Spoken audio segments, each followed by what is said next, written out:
E aí galera, beleza? Tudo bem? Hoje a gente tá aqui no nosso segundo episódio de Arcast, um podcast que fala sobre filosofia. E hoje a gente vai falar um pouquinho sobre a ética e a moral. Como é que vai funcionar o episódio de hoje? A gente vai falar sobre as éticas e o que cada uma delas defende. A gente vai falar o que a gente acha sobre isso e quais são os nossos contrapontos, os nossos argumentos em relação a ela. Bom, a gente vai começar primeiro pela ética hebraica. E a ética hebraica, ela consiste principalmente no judaísmo. O judaísmo, ele é regido por regras de moral e ética bem amplas e definidas, sendo sentidas através da Torá, os primeiros 5 livros da Bíblia atribuídos a Moisés. Nisso, a gente vai ter os 10 mandamentos. E os 10 mandamentos são: não terás outros deuses diante de mim. Isso aí a gente está falando sobre o Deus do judaísmo. Não terás outros deuses diante de mim. Não farás para ti imagem de escultura. Não tomarás o nome do Senhor teu Deus em vão. Né? Lembra-te do dia de sábado para o santificar. Honra o teu pai e tua mãe para que se prolonguem os teus dias na terra que o Senhor teu Deus te dá. Não matarás, não adulterarás, não furtarás, não dirás falso testemunho contra o teu próximo e não cobiçarás. Agora a gente vai falar um pouquinho sobre o que a gente acha sobre isso, quais são os nossos contrapontos, se a gente concorda, se a gente discorda. Enfim, eu gostaria de dar a primeira palavra pro Nicolas aqui. O que tu acha sobre essa ética? O que tu concorda? O que tu discorda? Pode pegar qualquer um dos 10 pontos que eu te dei agora sobre os 10 fundamentos. O que tu diria que é... Pô, eu concordo assim. Eu sou o Nicolas, tá? Eu concordo com todos eles, né? Eu sou um homem cristão. Eu concordo com os pontos que estão apresentados na Bíblia. Mas eu acho que alguns deles a gente poderia encaixar um pouco mais na nossa realidade, né? Sim. Eu acho que às vezes a gente fala o nome de Deus em vão e sem más intenções, mas eu acho que os outros são muito importantes e a gente precisa seguir eles pra ser uma pessoa certa. Agora a gente segue para a ética sofista. E a ética sofista, ela apresenta uma concepção subjetiva ou relativista das coisas, segundo a qual não existem verdades e normas universais. O Protágoras de Abdera, que é um filósofo sofista, ele sintetizou essa visão na célebre frase: o homem é a medida de todas as coisas, daquelas que são enquanto são e daquelas que não são enquanto não são. Segundo ele, as coisas só podem ser conhecidas de forma pessoal ou particular. Nesse sentido, as normas, regras e leis só valem em determinado local, pois não existem padrões universais de moral. O que tu acha sobre isso, Bino? O que tu acha sobre isso? Na minha visão, isso está totalmente errado, porque não existe isso em determinado local, valer tal lei, ou outro lugar tal lei. Para mim, em um determinado lugar, no caso, o mundo inteiro em geral, tem que seguir as mesmas regras, senão pode acabar ocasionando em uma sociedade muito injusta. Entendi. Então tu acha que deveria ter um mesmo padrão de lei para todos os lugares? Sim. E o que tu acha sobre isso, Arthur? Que as leis têm que ser iguais pra todo mundo, não importa tipo, se é uma mulher, se é homem, negro. Não, mas existe diferença de um homem e uma mulher não são fisicamente iguais. Então tem muitas coisas que realmente é justo. Isso aí é uma ideia feminista? Quais leis que não deveriam ser? Por exemplo, um homem não engravida por 9 meses, um homem não tem menos chance de ficar doente. Daí o homem vai ter uma lei de... Não, cara, que lei de gravidez? Por exemplo, é porque não se aplicam as mesmas. Não, eu tô falando tipo, lei de punição, isso que eu tô falando. Tipo, todos têm que ser punidos da mesma forma, isso que eu tô falando. Eu discordo contigo. Por quê? Por causa que se todo mundo ser punido da mesma forma, aquele cara que roubou a galinha vai ser preso por 10 anos. Não. Acho que não é isso que ele quis dizer. Não, mas eu também eu tô falando contigo. de pessoas, tipo, mulher, se o cara... As punições se aplicam às vezes. O homem roubou uma galinha, a mulher roubou uma galinha, os dois vão ter tipo, o mesmo tempo de prisão. Não, tudo bem. Eu acho que é mais a circunstância, né, de considerar os humanos iguais. Acho que é um ponto bom. Eu discordo, hein? Por quê? Eu acho que as leis deviam ser diferentes pela cultura, né? Que as pessoas elas convivem, por exemplo. Sim, você não pode aplicar, tipo assim... Um índio tem a mesma lei que um branco. Não dá pra... Olha, Thiago, eu discordo totalmente disso, porque eu, junto com você, a gente poderia acabar criando uma cultura nazista, por exemplo. Isso é perigoso, né? É perigoso acontecer. E a gente poderia acabar sendo, uma sociedade totalmente perigosa Não, mas fora da lei. eu sou mais louco que todos vocês. Eu acho que deveria existir não, isso, cara. Bom, agora a gente vai falar um pouquinho sobre a ética socrática. E na ética socrática, a gente vai ter algumas características. Na ética socrática, ela é caracterizada por bom caráter e valores morais. A posição ética de Sócrates, que é o cara que se baseou nessa ética, a posição ética dele argumenta que o homem não é mau, mas é ignorante. Esse ponto de vista é chamado de intelectualismo moral. Ele afirma que a virtude pode ser conhecida e, acima de tudo, pode ser ensinada, no princípio do eu. Ele era um crítico também ferrenho dos sofistas, que era a ética que a gente tinha falado agora no passado. Então, Bino, ele talvez estaria concordando contigo em alguns pontos. Ele acusava eles de apregoar uma ética de ocasião. Ele acreditava que o mal era fruto da ignorância e que, por isso, a racionalidade era um meio de atingir o conhecimento. Em oposição aos sofistas, ele defendia que a existência de valores absolutos com base na capacidade pensante do ser humano, e para ele a razão permite encontrar os fundamentos das regras morais. Então tudo que a gente vai encontrar é por razão. O homem ele vai ser bom conhecendo. Ele não é mau por natureza, ele só não conhece ainda. Então, o que tu acha sobre isso, Marcelo? Eu acho, né, que ela é caracterizada pelo caráter de valores morais, né? O valor moral, ele não entra naquela questão da lei, né? Ele entra naquela questão do que é certo ou errado no ponto, tipo assim, é correto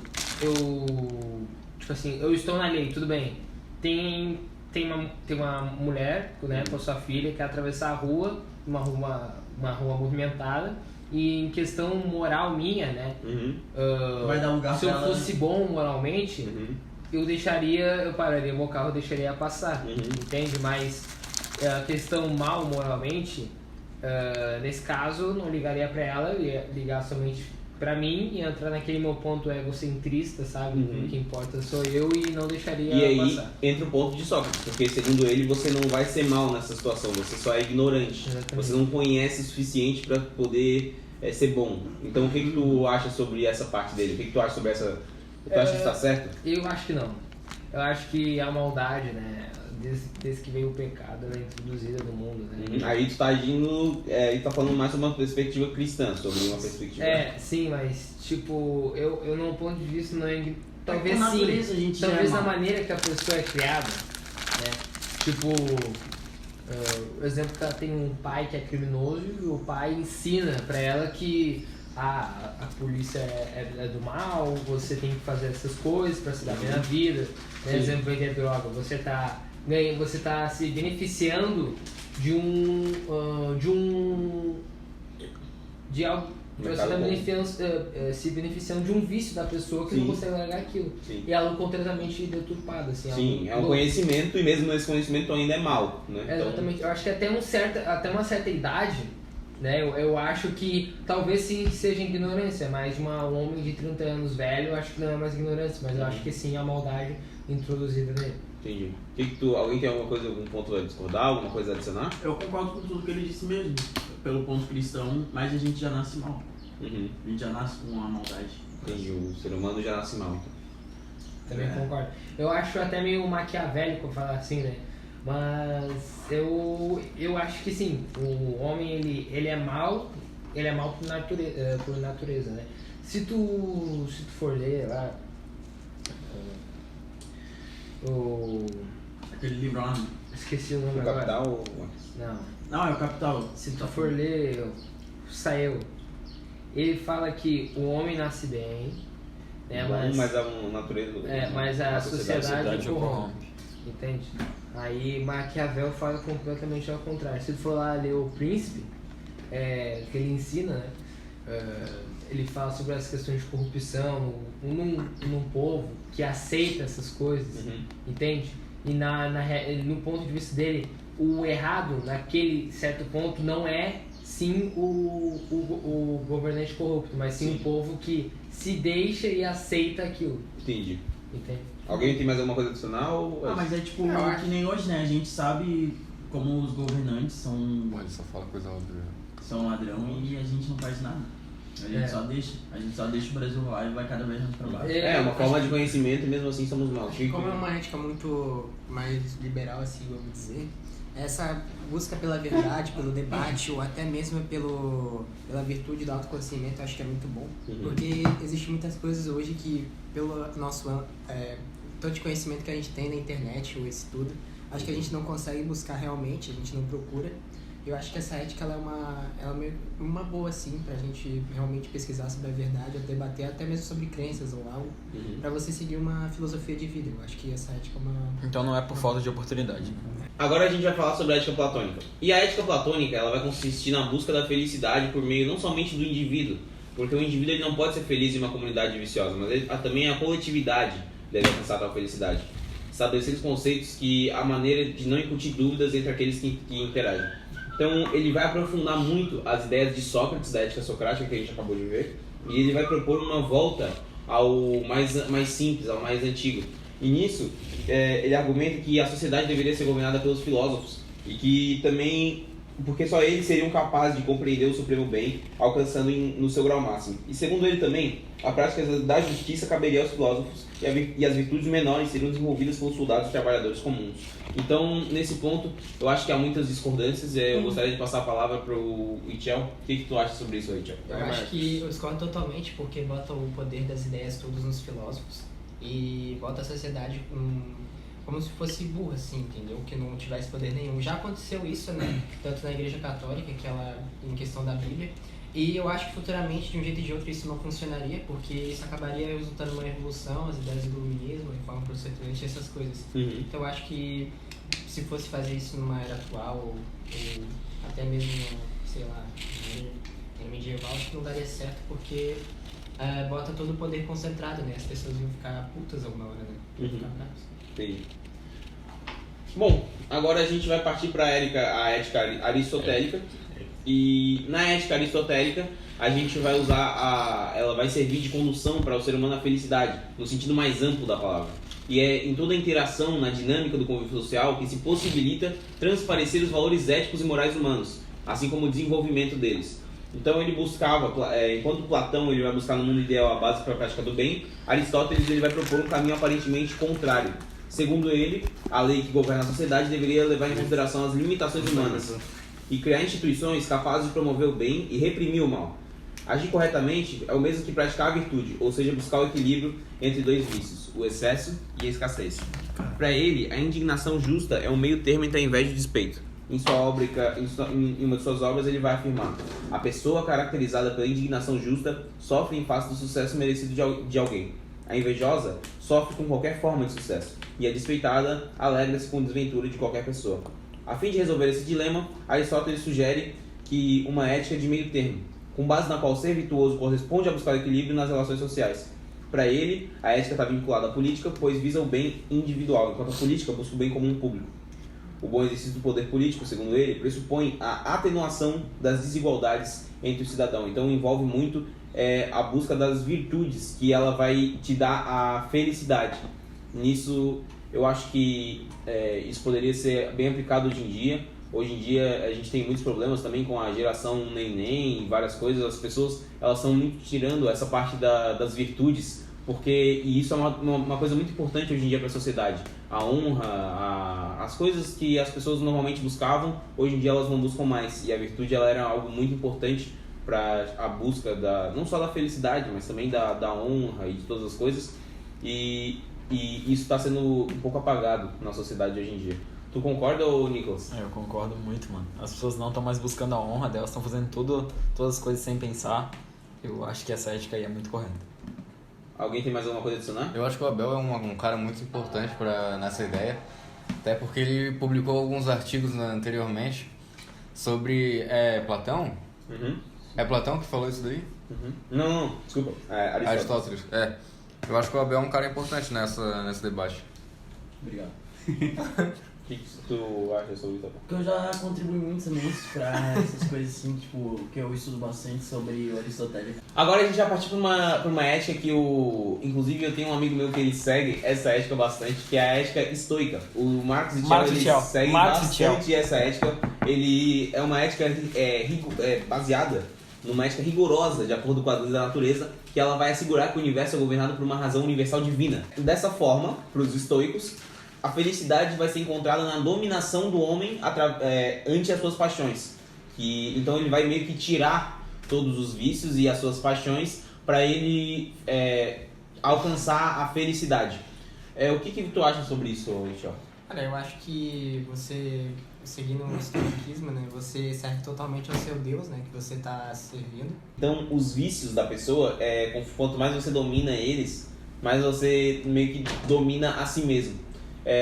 Alguém tem alguma coisa para falar sobre isso? Eu acho que o Arthur, né, tem alguma coisa para falar sobre isso. Tem, o estoicismo ele foi criado por Zeno, da Grécia Antiga, que quando ele estava fazendo uma navegação com suas mercadorias no barco, meio que o barco afundou. Ele perdeu tudo? Ele perdeu todas as mercadorias. Só que ele ficou feliz porque pelo menos ele sobreviveu. E mesmo perdendo tudo, ele foi em busca de uma razão para viver. E criou o estoicismo. Seguiu seus valores. O Marx dominar, né? Assim mesmo. Não tem algo pra acrescentar, não? Tá, fechou.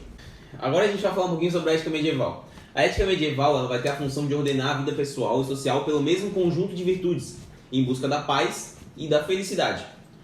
A paz ela é entendida como um modo de viver em comunidade, remetendo para a dimensão política e tal. A felicidade como o fim do ser humano, valorando a ação como transcendência. Ela foi desenvolvida na Idade Média Europeia e ela tinha um caráter sincrético, porque os filósofos desse período eles herdaram elementos do pensamento grego e fundiram eles ao do pensamento bíblico. Então a gente vai ter Agostinho, que defendeu e transformou a ideia platônica de purificação da alma em necessidade de elevação ascética. E para conhecer a vontade de Deus, né? O ascetismo, que vai falar sobre isso, ele tinha como base a autodisciplina, a abstinência e a austeridade religiosa. Ele também desenvolveu o conceito de livre-arbítrio, que é o poder da escolha, a fim de explicar a origem do mal. O livre-arbítrio ele vai consistir na faculdade humana que permite a cada pessoa escolher livremente aproximar-se ou afastar-se de Deus. Assim a maldade resulta do mau uso da liberdade de escolha. Então aqui ele está defendendo basicamente que a maldade do ser humano vem por escolha. Alguém tem alguma coisa a dizer sobre isso? Alguma coisa que possa complementar? Eu discordo totalmente, porque como a gente disse anteriormente, a maldade não é por escolha, a gente já nasceu com a maldade no coração. Uhum.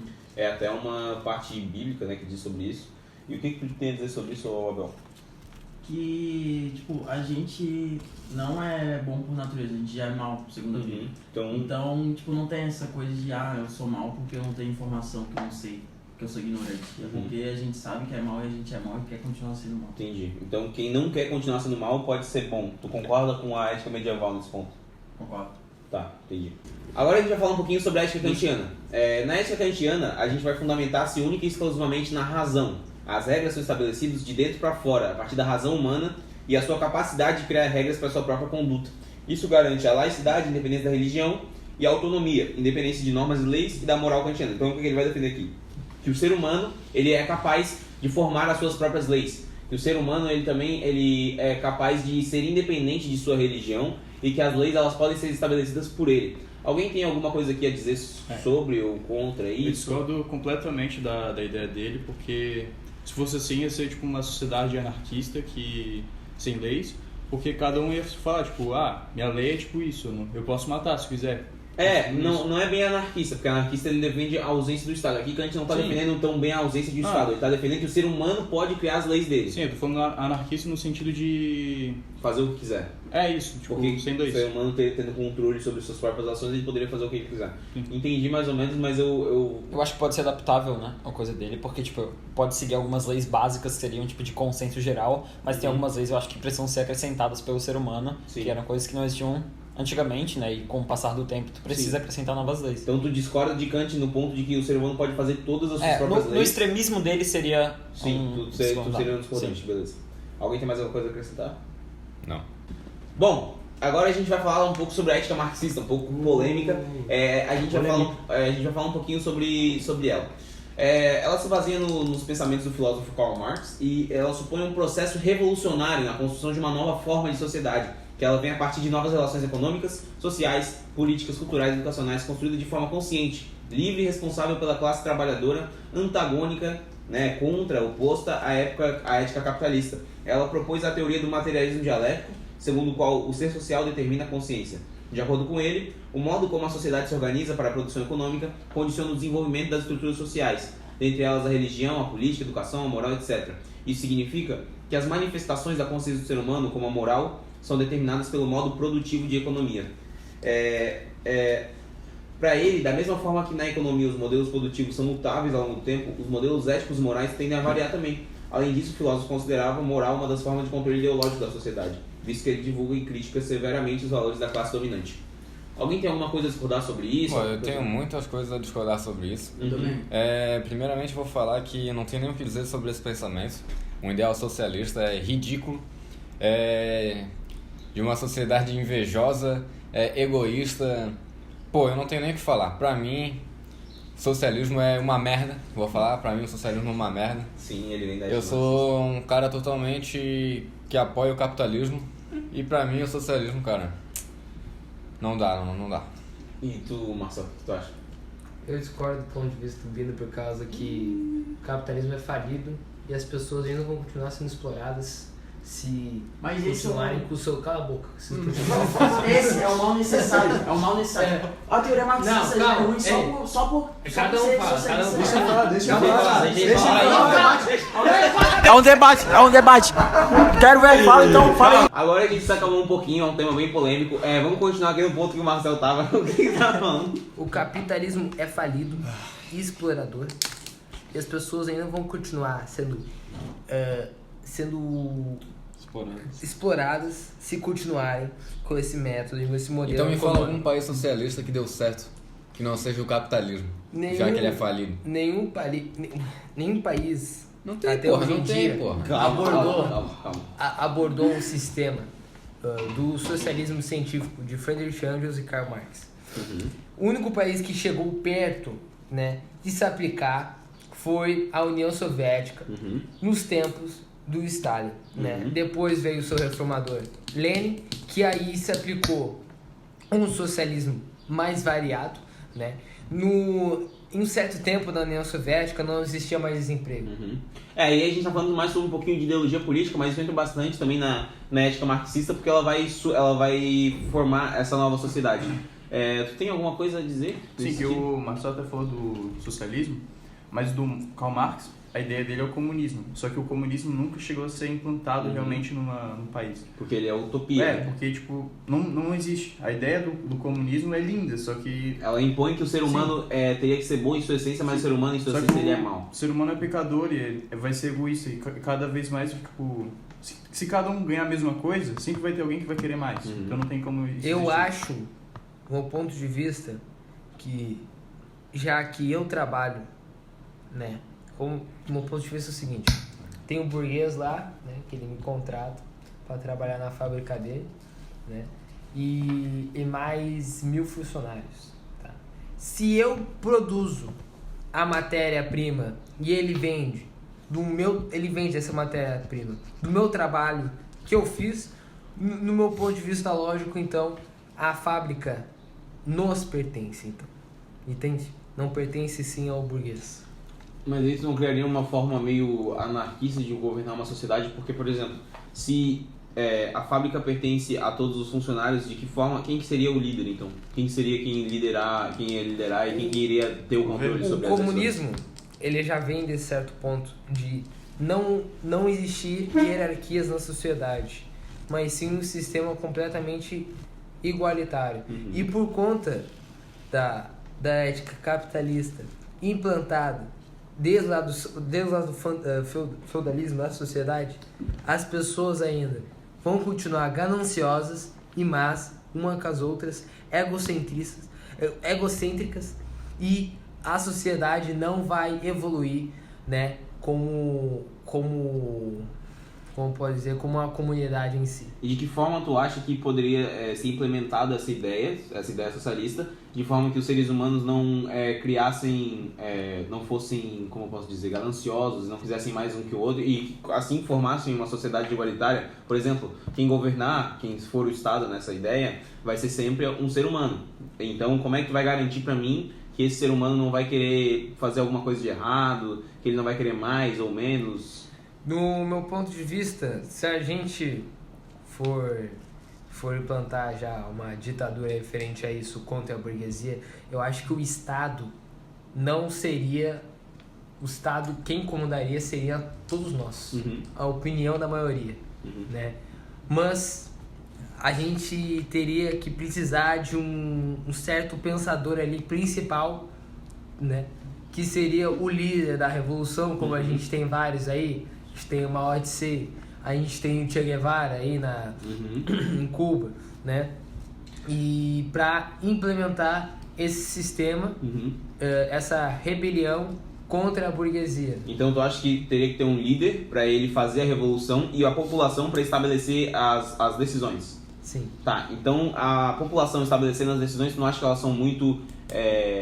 como eu posso dizer, tu não concorda comigo que a população ela é muito mutável de opinião, ela é muito manipulável? Tu não concorda comigo? Então, por isso que, sim, mas aquele que tem a opinião, os países, né, mais fáceis de se manipular são aqueles países onde... Não tô falando de país, falando de população. Tu não acha que a população, qualquer população no mundo, seria facilmente manipulável? Dependendo do... Acho que a questão intelectual das pessoas.